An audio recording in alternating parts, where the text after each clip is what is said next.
Welcome to the State of the Streets, y'all. Today, I wanted to give an address on today's date, which is May 12th, in the summer of 1999, on the corner of Cannon and New Streets here in Syracuse.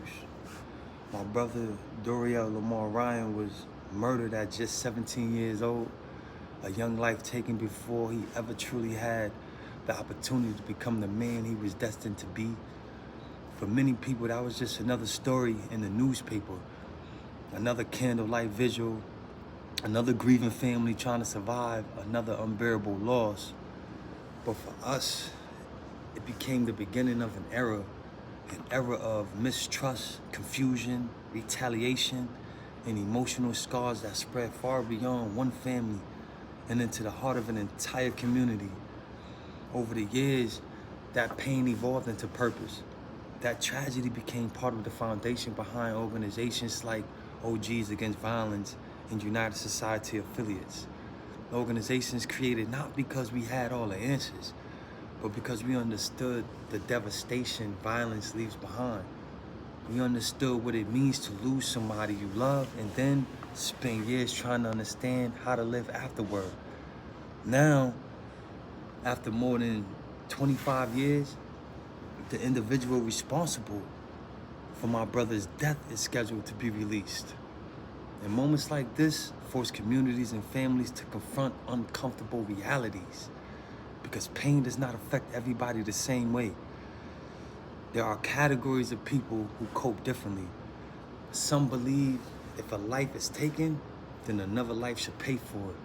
Some, after years of hardship and struggle, seek monetary compensation because they feel abandoned, unsupported, or robbed of opportunities that were taken from them through violence. Others do not want revenge, money, meetings, cameras, or public discussions. Some people simply want to be left alone to carry their grief in private.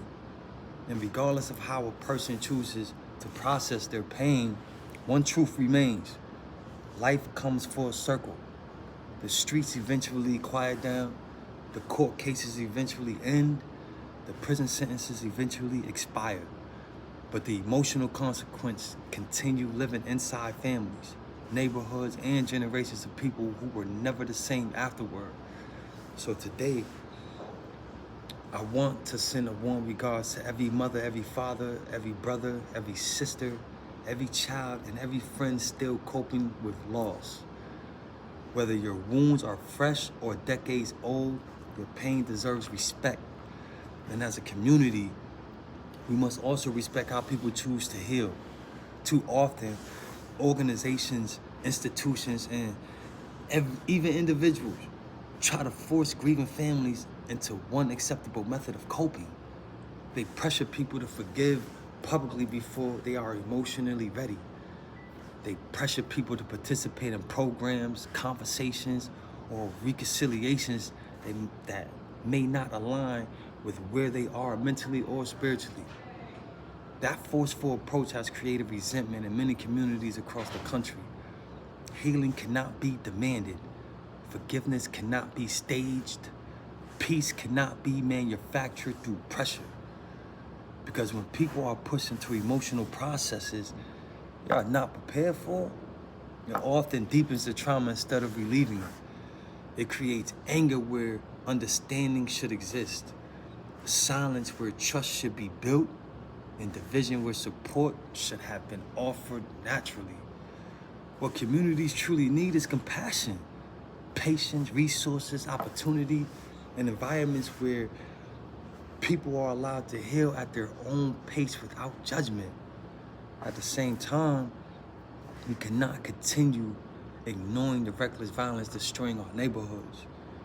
We are losing too many young men and women before their talents are discovered, before their gifts are developed, before their purpose is realized. We're killing future business owners, future fathers, future mothers, future leaders, future creators, future voices that our communities may desperately need tomorrow. And every time another life is taken, another family begins a journey that can last decades. So let this message be bigger than one story, bigger than one loss, bigger than one neighborhood corner. Let it be a reminder that violence does not simply end when the sirens stop. It affects echo through generations. May we learn to value life before tragedy forces us to. May we respect the different ways people carry grief. And may we finally find the courage to stop the reckless violence that continues to kill the very talents and gifts our communities were blessed with. This is the state of the streets, y'all. May this message resonate with those internally, and hopefully one day we'll wake up to see what the real big picture is. Till next time, y'all.